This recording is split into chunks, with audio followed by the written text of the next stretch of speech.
sommes ici à la ferme des Esclamandes, qui est notre principal lieu d'intervention. Nous avons l'autorisation de rester, d'utiliser, de valoriser comme on peut ce site dans le cadre d'une convention entre le Conservatoire du Littoral, qui est propriétaire du site de Villepé, de tout le site des 260 hectares, et de la commune de Fréjus, qui est gestionnaire. Donc il y a une convention tripartite qui lie la commune de Fréjus, le Conservatoire du Littoral et l'association Semail 83. Donc, Françoise, elle vous a déjà dit qu'on travaille sur 3 grands thèmes. C'est l'affiliation sociale d'un public en souffrance psychique, déficient mental ou souffrance sociale, sur l'aide par le travail avec des personnes déficientes mentales et psychiques, et sur l'éducation à l'environnement avec des centres sociaux, des écoles maternelles et primaires essentiellement, et des centres aérés aussi. Donc on a 2 outils pour l'instant pour ça, qui sont le jardin potager, qu'on travaille sans produits, sans pesticides et sans engrais chimiques, parce qu'on est sur le Conservatoire du Littoral, donc on n'a pas le droit d'utiliser des intrants chimiques, et avec des anciennes variétés. Donc on va faire un tour, je vais vous montrer ce qui reste de notre potager, ou ce qu'on a remis en culture tout de suite après l'inondation, parce que c'était complètement détruit, comme vous imaginez. Vous avez combien d'eau ici?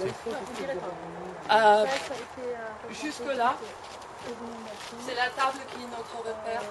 Donc il y avait des courants bien sûr énormes. On avait des grands trous de 80 cm de profondeur entre les 2 bâtisses, plusieurs mètres de long et de large. Et le potager est resté pendant 2 semaines sous l'eau, parce que comme il y avait trop d'eau un peu de partout, ça s'évacuait pas.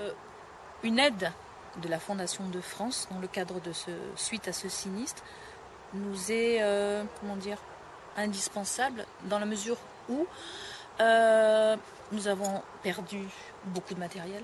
Nous avons un énorme manque à gagner, parce que nous nous efforçons, dans la mesure où nous travaillons à la valorisation non seulement de l'espace, de l'environnement, mais à la revalorisation de la personne, à la mise en avant de la dignité de la personne. Nous avons des valeurs tout simplement citoyennes, des valeurs laïques, des valeurs qui sont portées par l'économie solidaire. Et en ce moment, depuis 4 ou 5 mois, donc depuis le mi-juin, nous n'avons fait que nettoyer, réparer, avec les moyens du bord, et essayer de garder, nous avons réussi quand même, nos partenariats avec les structures qui viennent utiliser les lieux, parce qu'on ne pouvait pas se permettre de s'asseoir, de pleurer, de se dire mais comment on fait.